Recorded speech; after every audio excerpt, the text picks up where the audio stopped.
Hi, readers. Welcome to Goddess Garden Book Chat.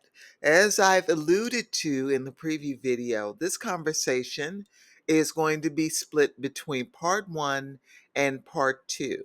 So, just wanted to give you a little heads up before we get into the conversation. You are looking at two videos that are going to start in conversation. I hope you enjoy it. I hope you'll come back for more. And I hope you'll excuse my newfound editing skills. I promise I'll do better in the future. But this conversation was worth posting, and I hope you enjoy it as much as I do. See you next time.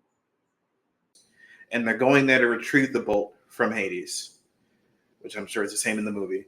But what they don't realize is that even though Hades is sending like all these monsters to chase after them and trying to get them, he's not after. He does not only does he not have the bolt, he's not after the bolt at all, because two things were stolen from Olympus during the winter solstice, both Zeus's master bolt and Hades' helm of darkness.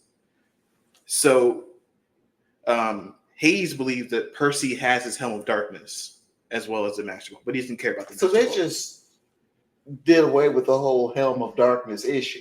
Not to mention the fact that even if for whatever reason Hades wanted the master bolt, he couldn't use it. That's like an ancient law, big no. They can't use each other's symbols of power in that way. Okay, so when Persephone gets the bolt, she uses it against Persephone Hades. is not in the first book, if I recall. Oh, she's in the movie. And also, she's not a discontent wife, and she wouldn't blast Hades with lightning like that. Oh. Nor would she flirt with Grover like that in front of him. Oh. She's created the back doors in and out of this underworld because she needs a way to get away from Hades sometimes. So it's her little slip into the real world to hang out with real people. That's not a thing. Oh. Another thing to backtrack. Back to the quest at large as a whole. One of the major problems I have with the movie is how it fundamentally changed how close the book felt to an old story like from Greek mythology, like the Odyssey or the Iliad. In that, when they go on this quest, they're going to these specific locations to retrieve the pearls. That's not a thing in the book. Their goal is not to retrieve pearls in the book. Their goal from the minute they leave Camp Half-Blood is to go to the underworld and get the bolt back from Hades. And free his mama. That's Percy's hidden goal. He doesn't tell anybody that at first. Oh, he doesn't tell anybody. Okay. Yeah, but that's a secondary thing he wants to do. But their main goal is just to head straight to Los Angeles, to the underworld, to get the bolt. What happens along the way, and what tends to happen in any hero's journey in Greek mythology, is that they're waylaid by basically random encounters of monsters. So first, they come across... They fight the Three Furies again on the bus, which stops them from traveling on Greyhound straight there. No, when they leave Hades' lair, the underworld, they get confronted by Luke, who admits he's the lightning thief. No. You're getting ahead of yourself again. This is the start of the quest. So like they go on the bus. Oh, the start of the quest. Okay. And they encounter the Three Furies again, but they escape. And then they encounter Medusa by chance. Okay. They kill her. Then they continue, and what happens next after that? They fight Medusa, and then they go to St. Louis to the Arch, where Percy fights the Chimera, and he jumps from the Arch. And then this is also another fundamental, and I really hate that they removed this from the movie. Another huge fundamental difference is when they meet Ares, the god of war. And Ares is very integral to the story. He's not in the story. For a lot of reasons, this makes the movie and the book very different. Okay. But Ares beats them, and he's basically like, I'm going to give you a little side quest. I left my shield, my symbol of power, in this water park because I was there canoodling with Aphrodite. And he's like, Percy, I want you to go get it. Percy isn't too enthused by the idea because he doesn't like Ares, partially because of an encounter he had with his kid earlier back at Camp Half-Blood, Clarice, who you meet in the second movie. Yes. But Percy does it anyway because you don't really refuse requests from the gods like that. Okay. No matter how much he wants to. So he gets the shield, and then gives it to Ares, and then he gives them like an express pass to go to all the way to Vegas, where they go to the Lotus Hotel and Casino. Jumping forward, when they go to the underworld, this is another thing. Percy uses the shoes in the movie, right? Yes. Do they ever explain why they don't get on a plane and go to any of these locations? No. It's because Percy, being a son of Poseidon, Zeus would view it as like the ultimate sort of like a transgression for Percy to be anywhere in the air. So he would immediately strike him down. Okay. Like the air is, with some exception, the air is basically a no-go zone for Percy. And how does Percy know that? They tell him. See, here's my issue, because it's not a part of the movie. They don't address it. It sounds integral to how Percy's even pursuing and going about this quest.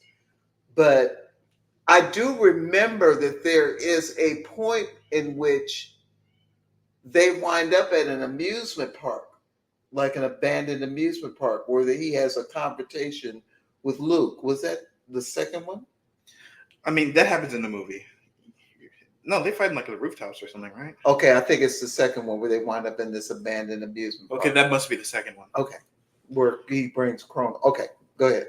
But yeah, which is why in the book, Percy never wears the flying shoes. Okay. He just wouldn't. But that leads to something interesting happen. Basically, as soon as they enter the underworld, Grover is wearing the shoes because Percy can't. And as soon as he enters, he's being tugged into Tartarus, which is like this pit where all the worst and most ancient monsters are. And I think that represented the fireplace in the movie that he opened up and he was going to suck Annabeth, Grover, and Percy into. No, that's just stupid. Okay. It's just more That's stupidity. Cool special effects. I thought that was very awesome. The fireplace. I hate every part of that. His personality is wrong. The depiction of the underworld is wrong. Everything about it is wrong. Everything about it is wrong. Yeah. Okay. And so then they figure out, like, there must be something wrong with the shoes, but they don't fully put it together at that point. Okay. So there's no suspicion of Luke at that point. But they do find out when they open the bag, when they get to the underworld, that the Master Bolt and the Helm of Darkness are contained within. And they come to realize that in some way Ares had taken part in stealing both the Master Bolt and the Helm of Darkness. So where it was all on Luke in the film, in the book, it's really more Ares. Sort of. They know that Ares didn't steal it directly, because another ancient rule is that gods cannot steal each other's symbols of power. So he uses Luke to do. Yes, but they don't know that yet. Okay. They only know that a demigod must have helped him get it. Okay. So basically, I feel so betrayed. So basically, they escape the underworld with Percy's mother, and then Percy goes on to have a confrontation with with Ares, which replaces his fight with Luke in the movie. Correct. So in the book, Percy, and this is one of the coolest moments. I hate that they replaced it with the fight with Luke. Percy basically fights the god of war, Ares, and it's this sort of moment where he's partially being favored by Poseidon because they're having this fight on the beach, and he has like the ocean on his side, and you can get a sense that like in this moment his dad is backing him up, even if indirectly, that he's even able to like to stand with Ares at all. Okay. But he manages to fight Ares and win, and then he goes and he delivers the bolt to Olympus and quells the war. And then he goes back to Camp Half-Blood. Yay, we won. Yay, everything's fine. Quest is over. Yay, Percy. We did it. And then him and Luke are having like a talk in the woods. And as they're talking, Luke didn't get to go back to Camp Half-Blood. Yeah, no. Luke got dealt with on top of the Empire State Building, was it? Whatever. Everything about that fight is That led to them being in the dome of the gods and Percy handing back the bolt that was stolen. Also, it doesn't look like that. Oh. Just so you know, another nitpick thing, but like it doesn't look like, even the God of the Way to say it doesn't look like a bolt of lightning, literally. Yeah, it was a nice little with the jacket. No, it doesn't look like that. And so Percy gives it back, and this is the first time he gets to meet his father. Father asks permission of Zeus, can I please talk to him just for a minute? And he's like, all right. But Annabeth gets to say hi to her mom. That's another thing I hate. This goes back to the theme and how they really mess up one of the important themes. The gods have full permission whenever they want to talk to their kids. They just don't. They just don't. There's nothing stopping them at all. And see, they make it that Zeus has made a decree that you can't talk to him. No, that doesn't even make any sense. Zeus was playing the heavy in this. And then you can't talk to your kid. No. They just don't. They just don't. They don't want to, and they don't. Okay, so the quest is over. Lightning bolt back where it is. They don't even talk about the helmet, so I'm not dealing with the helmet. Another thing I hate, another minor nitpick, but it also, like, it adds a lot to the lore of the universe. When you see the gods, even in Olympus, they're not like wearing like Greek clothing. They're like all in like regular clothing. Like if I remember correctly, like Zeus wears like a business suit, and Poseidon wears like this Hawaiian T-shirt. He looks like, and all the thrones are customized. Like he looks like a fisher dude, basically, like a guy that drinks beers. No, they were all Greeked up and robed up and with the little kilt-like shield skirt. Because one of the things they take care to explain in the book is that the gods move with Western civilization. Western civilization is basically sort of their source of power. And as Western civilization changes and moves, so do the gods. Which is why, even do this in the movie, I forgot, Mount Olympus is located on the 600th floor of the Empire State Building. Correct. It's Mount Olympus. Yes, and it's the Empire State Building. It's the elevator that you got to So that's why it's there. Because Western civilization's power is concentrated in America at this point in time.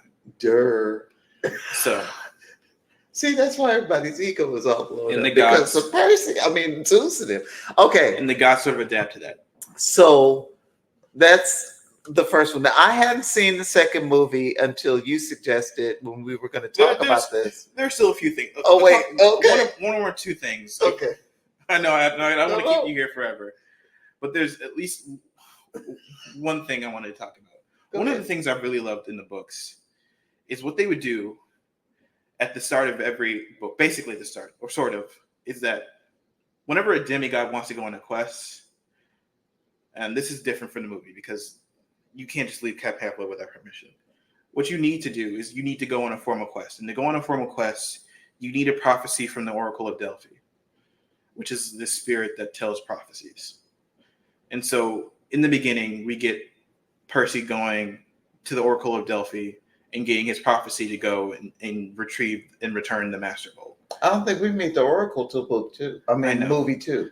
The movie 2 is a lot of backtracking to add stuff that should have been in the first, but also still doing a bad job of it. Yeah. But yeah, he gets the quest from the Oracle of Delphi. And the quests are always very cryptic in the beginning, such that you don't know what they really mean until the end of the book. But they also very explicitly tell you what's going on. It's very neat. Like here. And you'll see what I mean hearing the quest.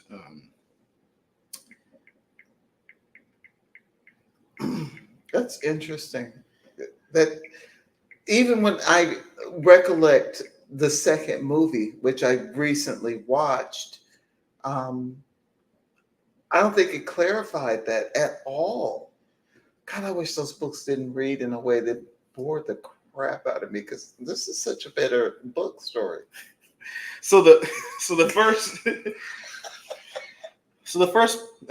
prophecy he gets to go on the quest is basically, you shall go west and face the god who has turned. You shall find what was stolen and see it safely returned. You shall be betrayed by one who calls you a friend, and you shall fail to save what matters most in the end. And That's two. But it turns out it's the Cyclops. Is well, no. no. So this is interesting for a couple reasons because Okay. it does a good job of misdirection. When you first read it, you think by face the god who has turned, you think it means Hades because everyone thinks Hades stole the Master Gold. But you find out later that it means Ares. When it stolen is pretty explicit, like the Master Gold. Get that back and return it. But more than that, it also means return the helm of Hades. And then you shall be betrayed by one who calls you a friend, Luke. But that only happens at the very end of the book. And then you shall fail to save what matters most in the end. And that's talking about Sally. Because in the end, Percy isn't able to save her from her abusive relationship. She saves herself. So in that way, it fulfills itself. And you kind of get that feel with the way Sally sort of puts Gabe out, and now that she's free of going to the underworld, and Percy saved her, and things are back to rights, and the world's not in danger. I think She packs up all the Gabe stuff and tells him to hit the bricks. I think this might have been a post-credit scene in the movie that you might not have It seen. is. It is a post-credit scene. But did you see that he was turned to stone? Because in the Yes. book, Yes, because he opened the refrigerator and Percy put a note on there that said, whatever you do, don't open the refrigerator. no. In the book, it's Sally that intentionally turns Gabe to stone using the Medusa's head. It was a note. Typical of any note, don't do something and it makes you more curious to do that thing. She wasn't even there. She told him to get his stuff out and be gone when I get back. And Sally leaves. Mm-hmm. No. No. Oh, okay. So let's go to book 2. Now, Okay. These are the notes I have. 7 years have passed according to the beginning of this. But when you look at Percy Jackson's same group of characters that have been in book 1 to book 2, because they were so mature in book 1, they look like they're in their mid-20s in book 2.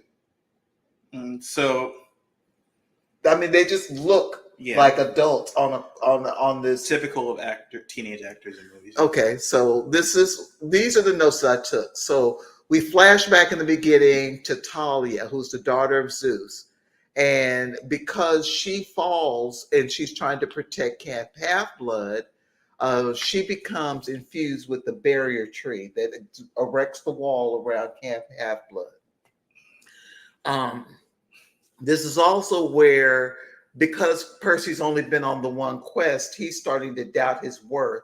And Clarissa's basically punking him that he shouldn't be top dog around here because there are others who are stronger, better, faster, more capable.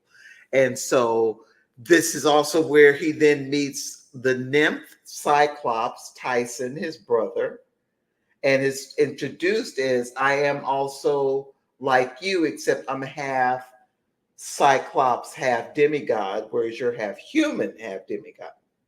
But hey, bro, nice to meet you. And it's been rough for me because I've had to live in the woods because people aren't nice to me because I got the one eye thing and it scares people. But hey, happy to have you in my life, happy to have a brother. Hopefully we can hang.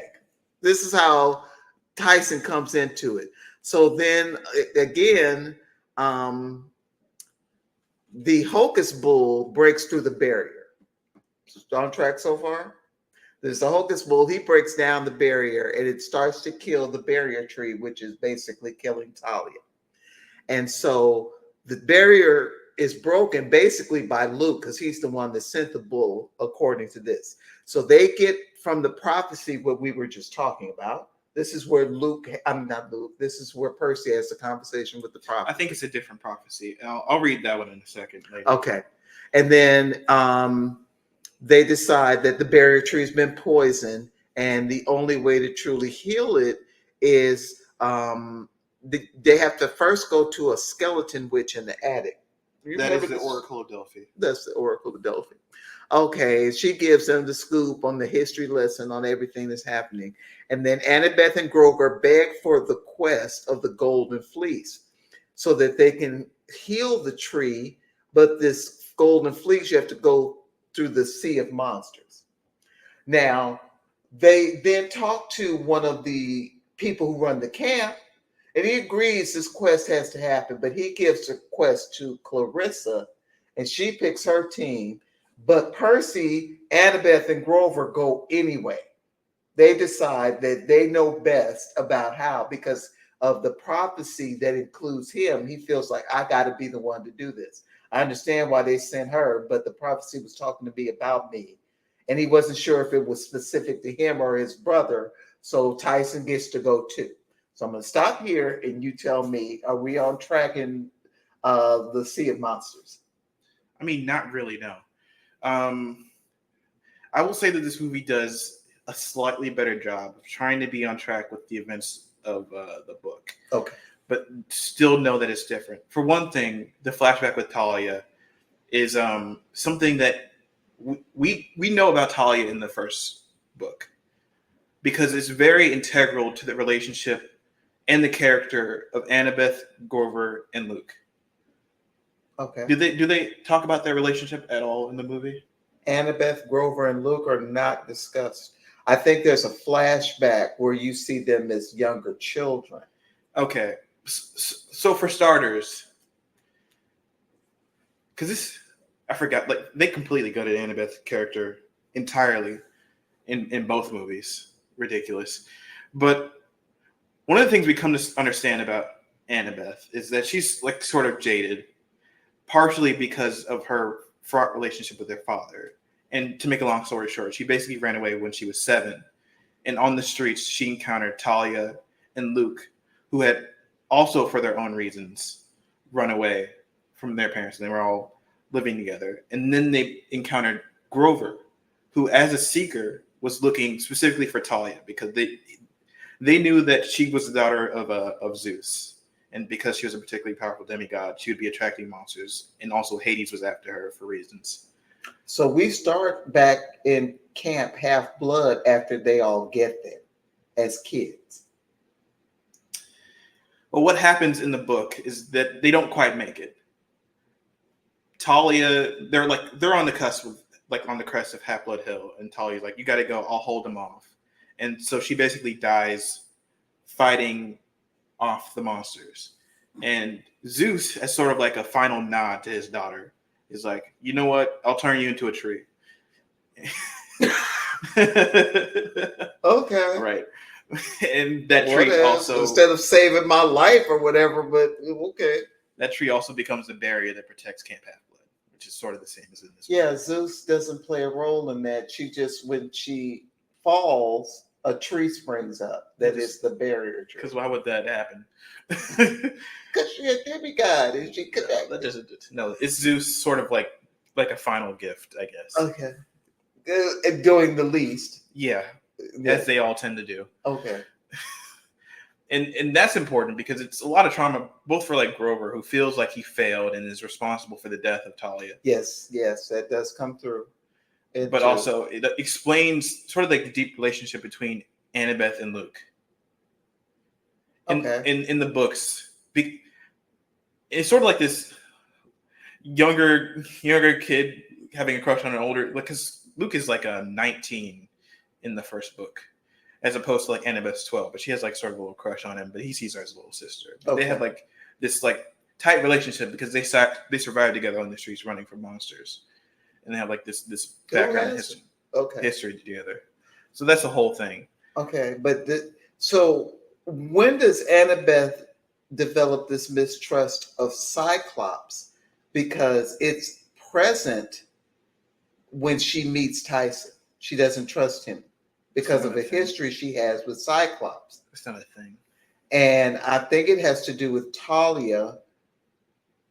I mean, let me be honest, by movie 2, it was... That's not really a thing. That's just... It wasn't comparing in the Quest world of Quest movies I've seen. I mean, I've seen the Librarian movies, and I've seen Alan Quartermain, and I've seen Indiana Jones. So by the time we get to your Quest game should be here. I mean, at least at National Treasure level, but it wasn't. Yeah, it was just sort of a lot of antics to support what you saw in 1.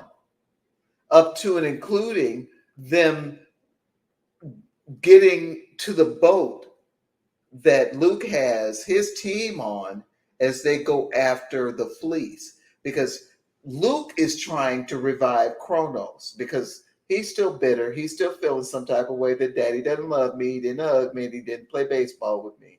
So See, I'm going to take over the world and everybody's going to eat regret pie because I'm getting ready to do things my way. When I let Kronos go, he's going to have mad love for me. So this is what Luke is on. So they are trying to get on the boat because he captures Grover because he needs Grover's abilities to locate the fleece. It's something that Grover can uniquely do, which is locate the fleece that Luke couldn't do without him. So he kidnaps Grover. none of that is correct. Aside from the fact that they go on the Andromeda and Luke is there, Oh, but other than that, no. oh. Um, And so when they finally get to where Grover's being held, he's the prisoner of the Cyclops that's watching the fleece. He carries the fleece over his shoulder. But Grover has disguised himself by putting a fake eye over his face and pretending to be his maid. his girlfriend, but yeah, that happens in the book. Oh, well, they said maid in the movie. In the book, he's pretending to be like a female Cyclops. Okay. And that's the only reason he hasn't been eaten. Yes. Because Cyclops eat centaur. What is he? He's a satyr. Satyr. Cyclops eats satyrs. That's one of the things they'll eat. Okay. Well, that specifically is delicious to them. So, in order to keep from getting eaten, Grover says, I got an idea. So, when Percy shows up with Annabeth and Tyson to free him, they got to get the fleece from the Cyclops. So, what happens is somehow or another in this fight to get the fleece, Tyson gets quote unquote sacrificed. So far, same thing. Not quite. So, again, we're glossing over a lot of stuff, but Tyson appearing dead and like disappearing from the book happens like a bit before that. I think after they get off the Andromeda, there's like another fight in the ocean in which Tyson appears dead and is later saved. But he saves Percy. It's Tyson reappearing and he saves the day. That's not quite what happens. No. Oh. But quite a lot of that is different. Like Grover's role in the story. Another thing that they left, I think, out of both movies is that the whole reason Grover's a seeker, that he finds demigods, whatever, is for the ultimate goal of getting what is called his searcher's license, which is basically permission for him to find the great god Pan. Now, Pan is sort of like the protector of satyrs and also the god of nature and all wild things. And around 2,000 years ago, Pan disappeared from the world, which would explain humans' blatant disregard for nature, pollution, littering, etc. And it is the goal pretty much of all satyrs to go and find Pan. Okay. Although ultimately it's a very dangerous quest that no satyr ever really returns from. No wonder the books were so thick. There's like this whole level of lore and backstory that were completely cut. Mm-hmm. And so what happens is that because Grover failed with Talia and Luke and Annabeth, he didn't get the searcher's license. And because he failed sort of with Percy, he didn't get a searcher's license. By the end of the first book, because they had successfully completed the quest, he finally gets his searcher's license. So he leaves at the end of book 1 to go and find Pan. And then we find out at the beginning of book 2, through Percy sort of getting these like dreams, that Grover has stumbled upon Polypheus, the Cyclops, and has been captured by him. So he remains that way for most of the book until they get to the island where the fleece is. He's not with them on the quest. Right.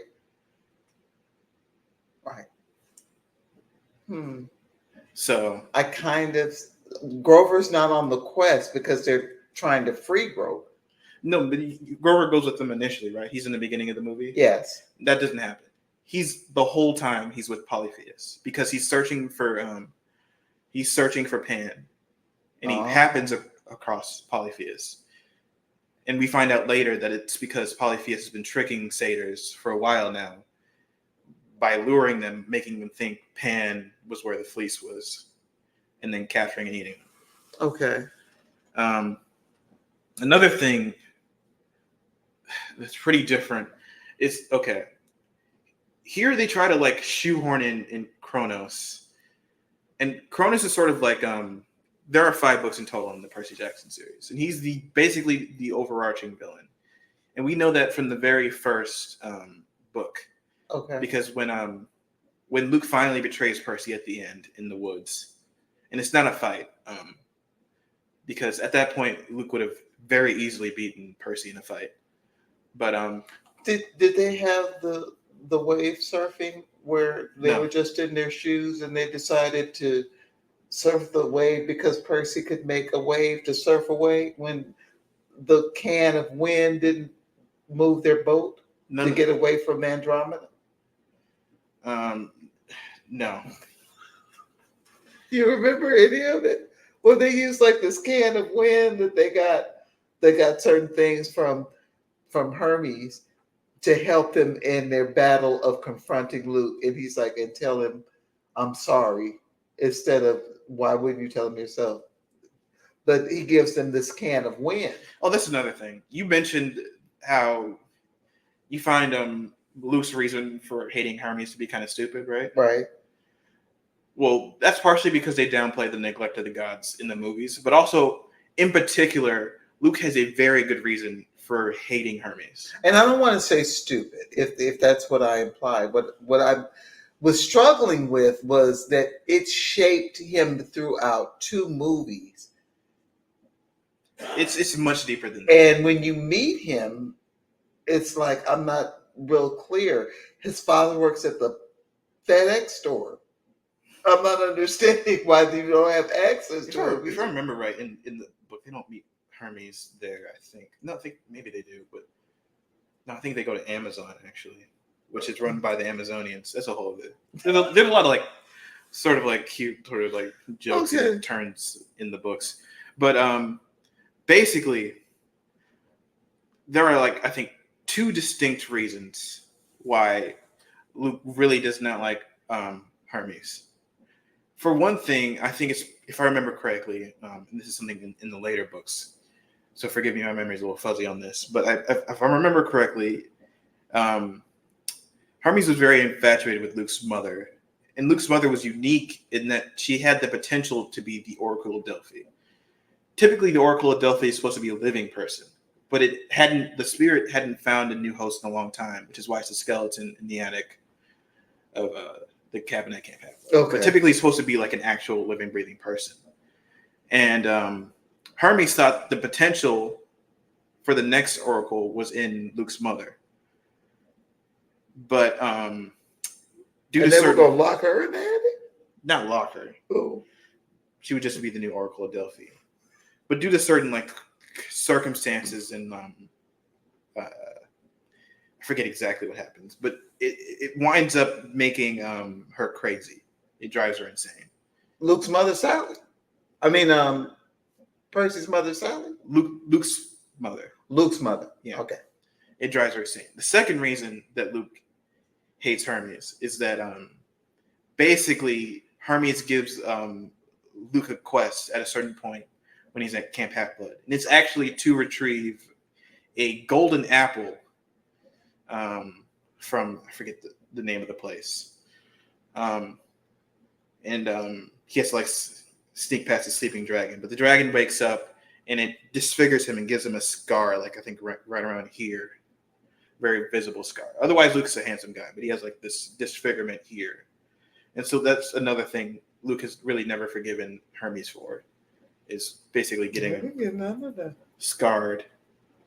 But this is where the three witches show up. They're the cab drivers. They are not witches; they are the Fates. Okay, but they show up like the three witches in the That Macbeth that play. is that is one of that is an instance of the movie combining two different things in the books. Right. Okay. Because I think they just thought it would be cute. Because until I realized that they were the three fates, I thought they were like the three witches over the cauldron of Macbeth. But anyway, um, okay, so they get the fleece. Mm-hmm. They go through several battles.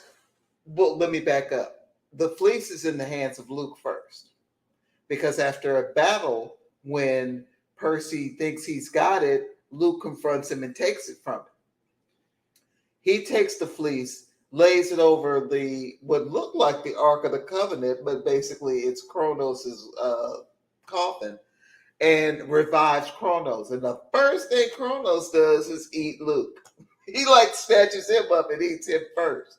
And he's about to go ham, but of course Percy Jackson uses this opportunity to take control of the quest that was Clarice's quest and attacks Kronos and defeats him and sends him back to wherever he came from. Nope. And then he takes the fleece and gives it to Clarice. This is your quest. I kind of horned in on it, my bad. This is all you. And they take it back to the tree and they lay the blanket on the tree. And simultaneously, two things happen. The tree is no longer poisoned, the barrier goes up, and everybody's happy. But wait, if you look at the bottom of the tree, there goes Talia. That is the only, basically the only correct thing from the book. So, for one thing, Cronus is not resurrected in the second book. Oh. Well, he was it would not be movie. an even fight at all if he was. That would be insane. No. Yeah, they beat Cronus like. So, like I said, Cronus is the overarching villain of the books. You think he'd be harder to beat, but hey, it's sort of his long-term goal. To spoil the books later down the line, is he's sort of like positioning Luke to become his vessel because he can't like fully manifest yet. Uh-huh. So he's basically going to possess Luke and sort of use him as like a. But in the book, the fleece that Luke steals wakes up Kronos. No, that doesn't even happen. Not at all. Is there a fleece? Yes. They use the fleece on the tree. Yes, and Talia is brought back. Yes. Is the purpose of getting the fleece in the book just to heal the tree? It has nothing to do with It's Kronos? just to heal the barrier in the tree. Interesting. Nothing and they just shoehorn Kronos in there. Yeah, because I'm sure they didn't think they would get sequels. So, sort of like a. Let me see if I can find the big prophecy of the whole series. And this might have been the one that you heard in the second movie. And you think, as many times as I've been let down when I've read the book and then watched the movie, I've been gutted. I was holding out such hope for this. Okay, so basically, the big prophecy, this is the prophecy given, I think, to Chiron a long time ago, before Percy even stepped foot in Camp Half-Blood. So no one knows exactly who it applies to and how. But and we only find out the full truth of it in the final book at the end. But it basically goes like a half-blood of the eldest gods, meaning a child of either Zeus, Poseidon, or Hades, shall reach 16 against all odds, and see the world in endless sleep. The hero's soul, cursed blade shall reap. A single choice shall end his days, Olympus to preserve or raise. Okay, so you said there was a different prophecy because when Percy talks to the Oracle, he then goes back and confronts the man that's running Camp Half-Blood. Which in the movie is okay. Here's another thing. It's so stupid. I think a lot of people can blame because they left Mr. D out of the first movie. Okay. Because he's supposed to be in the first movie. And you know who Mr. D is? No. Mr. D is Dionysus, the god of wine and partying and such. And he got cursed, and now everything that he's trying to drink turns to water. Not water. but he's not allowed to drink alcohol anymore. Right. He's there on punishment. Both his inability to drink alcohol Yes, and I the fact met that he him. has I to remember. I just didn't remember his name. But okay. watch the kids, which Okay. he hates, but he must do. Exactly. I think that's why he assigns it to Clarice because you wanted Percy. I'm not giving it. That does not happen in books. Not quite. What happens is basically when the tree is poisoned, the blame immediately goes to Chiron, and he's like fired from his position, basically, because the gods are very mistrustful of Chiron because he's a son of Kronos, one of the sons of Kronos. Wow. Olympians are like the family tree is like very like Incestuous. weird, kind of. Yeah. But kind of, but Good you don't think of Lord. it in like human terms. Well, I mean, but still, they're tied together in that they are these overarching, overruling entities. So mixing amongst each other can either increase their power to a very dangerous level or create beings that are as dangerous. That's what I mean by not quite inbreeding. They're not creating anything too powerful, no. Okay, But I'm looking at this wrong. Got it. Okay. But yeah, that he gets fired and a new camp director comes. I think his name like Tantalus, who's another figure from Greek mythology. It's not important. But Tantalus is the one who assigns Clarice the quest, and she gets to go. And then Percy and Annabeth decided their own volition and go anyway. With Tyson. Yes, with Tyson. Another thing about Tyson. Percy doesn't meet Tyson at Camp Half-Blood. He meets Tyson wouldn't even normally, under normal circumstances, get into Camp Half-Blood. But because another thing about Percy is that in between like the summers at Camp Half-Blood, and this is the thing that happens throughout all the books, he goes back to school. He goes to regular school throughout the year. And during his year at school, he meets Tyson, who's like to him, this homeless kid that the school had taken on as sort of like an act of charity. And him and Tyson have become very close friends during that period of time. And it's only later, like when he arrives at Camp Half-Blood for that year, that he finds out that Tyson's a Cyclops and his half-brother. So it's not within Camp Half-Blood where they give him, I don't know, it's like a fairy dust that allows him to appear as everyone else with two eyes? That is their stupid way of showing the mist. The mist. Yeah, and the mist isn't something that you need to like physically. The mist just happens because, as they explain it, it's like this natural occurring phenomenon. Partially because mortals have this tendency of seeing things only the way they want to see it. They'll do whatever in their mind to process things as things should make sense to them. So it's nothing they have to apply. That's why at any given point, whenever they're having fights in public in front of people, which happens more in the book than it does in the movie, mortals will see one thing. They're like, oh, this is like, there's this whole narrative in the first book as they're going on this quest that Percy is like this wanted criminal, fugitive terrorist. Yeah. People think he's a terrorist because of certain incidents that appear a certain way to mortals, but were happening differently, obviously. Whoa. And they all conspire to make, but it's resolved by the end of the book because all the blame gets shifted to Ares, who the mortals understand to be this dude that was making Percy do all this stuff. Ares is just this dude. Okay. Yeah, because obviously mortals aren't going to know who the god of war is. But yeah, it's like the mist isn't something like you need to like, and it even tricked Percy up to that point because Percy didn't know that Tyson was a Cyclops. Interesting. Yeah, not until Camp Half-Blood. And that's part of Annabeth's issue is that he's a Cyclops. And Percy's trying to connect with him because he's just dealing with the fact that I didn't even know I had a brother, let alone a half brother. And technically, he's got a lot of brothers because also Polyphemus is his half brother. All Cyclops are children of Poseidon. Yeah. Talk about Poseidon getting around like that. I don't know, very technically like Annabeth is like his like second cousin or third cousin. Wow. I don't know how families work, but they're all related, technically. but Okay. and if it helps you, very distantly. So it's not Okay. weird that Percy and Annabeth wound up together. Did they wind up together in the movies? Not.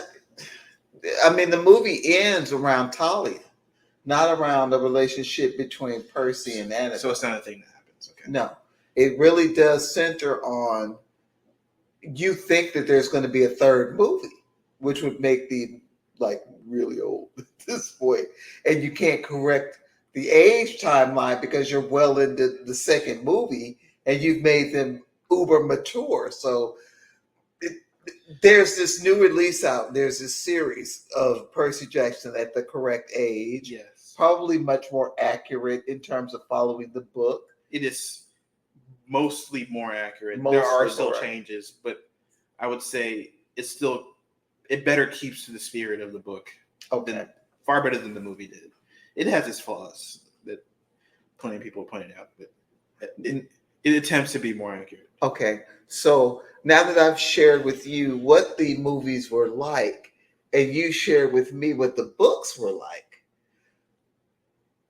in terms of cinematic value, the first movie was a great sort of journey, quest, adventure type feel, even though it wasn't accurate to the book. It was, when you enjoyed it, when you saw it, did you feel like it was still worth enjoying? No, looking at it as a movie, I don't think it's a good movie. No, it wasn't a good movie to you. No. So when the second one came along, what were your expectations? I didn't watch it. You still haven't seen two? No. Okay. I have no reason to, because I don't. But the series came out, and you did watch the series. I did watch the series. Okay. Which I find to be, it's a bit better. It has its issues, but it's a bit better. Yeah. Okay. I hope I look forward to them hopefully continuing on and improving. And hopefully, if they get a second season, I hope it gets better and it's better. Much like the other series that is out that we won't talk about, but Avatar is going to get better because the series is also good. I do not have the same faith in Avatar that I do in. Yeah, that went on a journey that we'll talk about at a later date. But I want to thank you so much for talking about this book with me, because I'm not going to go back and read it. I've tried. I don't even know how many times. I want to say like 3 or 4 times to read that book. Fair enough. But it was mad YA, and I was like, it is very much geared towards younger audiences. Very much. And so, even though there are classics that I'm rereading and having a new perspective on, that particular one, because of what I saw in the movie, and I never do this, I always try to read the book first before I venture into the movie. And I'm struggling with that with Lord of the Rings, because part of me wants to be mindful of the story that exists in the books, but I have seen all 3 movies, so we'll deal with that later. Again, thank you for talking about this with me. And I really didn't even get into all of the inaccuracies. I know, but I'm glad that we at least did a comparison of the glaring. We got a few of the things. There's a lot more than the glaring divides from making a film from a book and them having the same name, quote unquote, the same feel, but are 2 different stories. And to be clear, I think that's sort of like a film executive thing. Because, like, for instance, if you look at like the Harry Potter series, much more faithful to the books and better movies for that. Same with like the Hunger Games movies; they're more accurate to the books. This is mostly a Percy Jackson issue, and it happens in other. So I want to invite you back because I'd like to have this conversation about the Spiderwick Chronicles. Okay. And so the next time we have a sit down, I would like that to be the topic, because I personally thought the movies were awesome. And side note, I thought that they were actual twins. I didn't know that the same actor was playing both people. They got me like that too when I first watched it. See? But I didn't know this. I thought the Parent Trap I thought Lindsay Lohan, there were 2 of them. So. Right. Which shout out to the actor because I didn't know until I saw the credits and I was like, really? So that's where we're going to That'll wrap be this interesting because conversation up because that's where we're going to come back and we're going to talk about that journey because you've read the books. yeah, it's been a very long time, so I don't remember a lot, but I do remember that they're extremely different um, to the book. Because for one thing, just we're not going to get into it obviously now, but like that's a very different case from Percy Jackson. Whereas as the movie is very much a consolidation of like what I think 5 books into one single movie. Oh, that's interesting. Yeah, so it takes 5 whole books and turns it into one. Have you read all 5? I have. It's just been a long time. That's going to make for a great conversation. So, this is where we're going to wrap up book club. I want to thank you guys for joining us. I'm glad you were here and you were a part of the conversation. I'm not going to necessarily issue a rating because you may be like me and the movies did it for you and that was all you needed. Book lovers would disagree as I sit next to one and they are not understanding where my movie love comes from, but hey, it's okay. I'll see you next time. I hope you had a good time with our conversation, and I hope you'll come back and join us for the next time we meet. Have a great week. Have a great journey in books, and hopefully, we can get together and talk about other interesting reads. Bye bye, Club.